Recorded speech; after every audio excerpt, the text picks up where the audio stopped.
اعوذ باللہ من الشیطان الرجیم، بسم اللہ الرحمن الرحیم، السلام علیکم ورحمۃ اللہ وبرکاتہ۔ دنیا میں حماقت کے کس طرح سے سودے ہوتے ہیں، آج ہم اس پہ بات کریں گے۔ جیسا کہ ویتنام کی جنگ کے دوران امریکیوں نے اپنے ذہنوں میں کچھ نہ کچھ عذر گڑھا ہوا تھا کہ اگر ویتنام ہمارے ہاتھ سے گیا تو سارا جنوب وسطی ایشیا کمیونسٹ تسلط کے نیچے آ جائے گا۔ ان کا یہ عذر غلط تھا، مگر یہ عذر ان کا تھا ضرور۔ ایران کے معاملے میں صدر ڈونلڈ ٹرمپ نے جو اپنے آپ کو پھنسا لیا ہے، اور اس کا جواز نہ تھا نہ امریکی ایڈمنسٹریشن سے اب اس کا کوئی جواز بن رہا ہے۔ آئے روز ایک نئی وجہ، ایک نیا عذر بیان کیا جاتا ہے۔ حالانکہ ایران نے وہ سب کچھ کیا جو ہو سکتا تھا امریکی حملے کو ٹالنے کے لیے۔ اب تو واضح ہو چکا ہے کہ اسرائیلی وزیر اعظم نیتن یاہو کو اسرائیلی خفیہ تنظیم موساد نے قائل کیا کہ ایران پر حملہ ہوگا تو وہاں کا اسلامی نظام دھڑام سے گر پڑے گا، اور نیتن یاہو نے یہ کہانی ٹرمپ کو سنائی اور ٹرمپ قائل ہو گیا۔ یہی وقت ہے کہ ایران پر حملہ کرنے کے لیے بہترین حملہ کر بیٹھے ہیں، لیکن ایران سے ایک بہت بڑی غلطی ہو رہی ہے کہ اس نے گھٹنے نہیں ٹیکے۔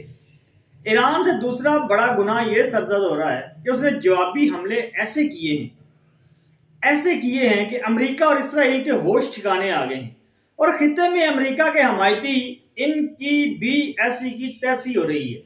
امریکی اور اسرائیلی ذہنوں میں جو کچھ بھی تھا، یہ تو نہیں تھا کہ آبنائے ہرمز تیل کی ترسیل بند ہو جائے گی، لیکن دشمن جہازوں کے لیے ایران نے وہ پانی بند کر دیے اور تیل کی عالمی قیمتیں اوپر جا پہنچی ہیں، جس سے امریکی حماقت کا اثر پوری دنیا پر پڑ رہا ہے۔ صدر ٹرمپ کو خود بھی امریکہ میں سیاسی نقصان اٹھانا پڑ رہا ہے، اور اس کی مقبولیت تقریباً 36% یعنی خاصی نیچے جا پہنچی ہے۔ ٹرمپ کے اپنے سیاسی بیس جیسے میگا موومنٹ کہتے ہیں، اس میں بھی دراڑیں پڑ چکی ہیں، اور اس موومنٹ کے بڑے بڑے نام جیسا کہ ٹکر کارلسن روزانہ کی بنیاد پر ٹرمپ کو تنقید سے زیادہ تمسخر کا نشانہ بنا رہے ہیں۔ کاؤنٹر ٹیررزم کے حوالے سے ایک بڑا عہدیدار جو کینٹ استعفیٰ دے کر پوڈ کاسٹوں میں بتا رہا ہے کہ امریکہ کے لیے ایران کوئی خطرہ نہیں تھا، اور یہ جنگ اسرائیل کی خاطر لڑی جا رہی ہے، اور یہ بات بھی درست ہے۔ اور ٹرمپ کی حالت یہ ہے کہ یعنی باتیں کیے جا رہے ہیں، ایسی باتیں جو لا یعنی باتیں ہیں، ہر روز ایک نیا شوشہ، لیکن جنگ کی بنیادی حقیقت تبدیل نہیں ہو رہی۔ امریکہ پھنسا ہوا ہے اور نکلنے کا راستہ اسے نہیں مل رہا۔ انسان ہو یا کوئی ملک کہیں پھنس جائیں تو ہاتھ پیر مارے جاتے ہیں۔ امریکہ بھی اب یہی کر رہا ہے۔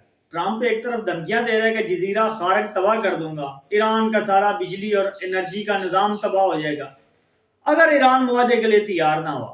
دوسری طرف ادھر ادھر سے امریکی فوجی بلائے جا رہے ہیں کسی مقصد کے لیے۔ اب وہ مقصد واضح نہیں ہے۔ انٹرنیٹ پہ جائیں، اچھے تجزیہ کار حیران پریشان ہیں کہ آخر یہ امریکہ کر کیا رہا ہے، اور 3-4 ہزار فوجیوں سے ایران کے خلاف کیا حاصل کرنا چاہتا ہے۔ یاد ہوگا افغانستان میں امریکہ کی فوج 1.5 لاکھ تک پہنچ گئی تھی، اور پھر بھی کچھ حاصل نہ ہوا۔ ویتنام میں امریکی فوج 5 لاکھ تک پہنچی تھی، اور رسوائی امریکہ کو اس جنگ میں اٹھانا پڑی جو دنیا کے سامنے ہے۔ معاہدہ بھی ایران کیا کرے؟ جو 15 نکاتی مطالبے بذریعہ پاکستان ایران کو دیے گئے ہیں، وہ کسی مذاق سے کم نہیں ہے۔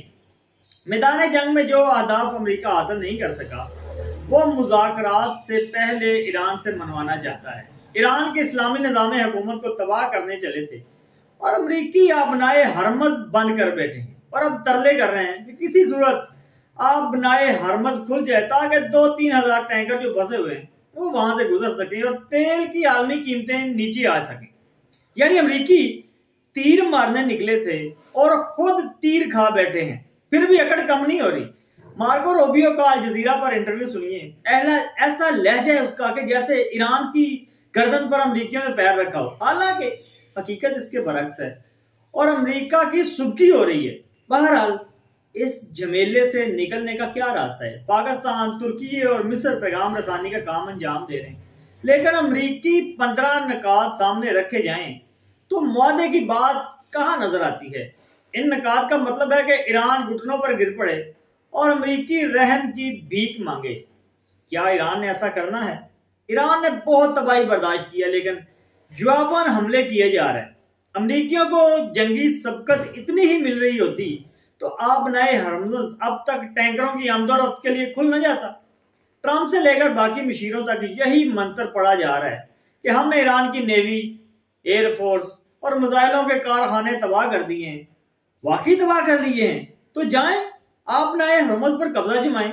امریکی نیوی دنیا کی طاقتور ترین نیوی ہے، اتنا بھی نہیں کر سکتی کہ آپ نئے ہرمز میں اس آمد و رفت کو ممکن بنا سکے۔ کچھ سمجھدار تجزیہ کار ٹھیک ہی کہہ رہے ہیں کہ جہاں ایران 21ویں صدی کی جنگ لڑ رہا ہے، امریکہ 20ویں صدی کے جنگی تصورات میں پھنسا ہوا ہے۔ کون سا امریکی ٹارگٹ ہے جو اس جنگ میں ایرانی حملوں سے بچا ہے؟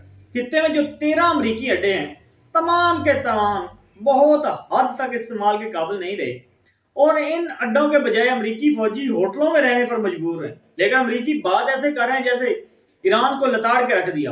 امریکی غصہ اس بات پر ہے کہ ایران وینزویلا ثابت نہیں ہوا۔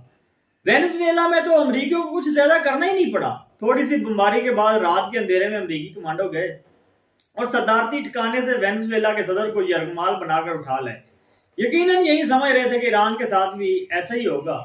اسرائیلیوں نے امریکہ کو یہی پڑھایا تھا کہ ایرانی قیادت کا صفایا ہو گیا تو نظام تباہ ہو جائے گا۔ اسی مفروضے پر اس سارے آپریشن کی پلاننگ ہوئی۔ پہلا حملہ نہایت ہی سنگین تھا اور کتنے ہی اہم عہدیدار اس کا نشانہ بنے، لیکن نظام اور حکومتی اسٹرکچر قائم رہا اور فوراً ہی ایران کے جوابی حملے شروع ہو گئے۔ اور جیسے جیسے عرب ممالک اور اسرائیل میں تباہی پھیل دی، حملہ اور حیران ہونے لگے کہ اور ابھی وہ حیران ہو ہی رہے تھے کہ ایسے میں بتائیے جنگ ختم کرنے کے لیے کون سا معاہدہ ہو سکتا ہے۔ اب بات یہاں تک پہنچ گئی ہے کہ ایرانی سوچ رہے ہیں کہ جو ٹینکر ہرمز سے گزریں وہ ٹول ٹیکس ادا کریں۔ ایران کا کنٹرول آبنائے ہرمز پر رہے تو اس نقطے پر غور کرنا ہوگا۔ ایرانی کنٹرول ختم کرنا ہے تو آبنائے ہرمز پر حملہ کرنا ہوگا۔ حملے کے لیے زمینی فوج کی ضرورت پڑے گی اور امریکہ نے ایسا کیا تو مزید پھنستا جائے گا۔ اسی لیے ڈر یہی ہے کہ مذاکرات میں سہولت کاری کی باتوں کے باوجود یہ جنگ طول نہ پکڑ جائے۔ ایسی بات ہوتی تو ہر طرف تباہی بڑھتی جائے گی اور بیچ میں ہمارے برادر ملکوں کے حالات مزید بگڑ جائیں گے۔ امریکی ایران کے انرجی انفراسٹرکچر پر حملے کرتے ہیں تو ایران نے جواباً GCC ممالک میں تباہی پھیلا دینی ہے۔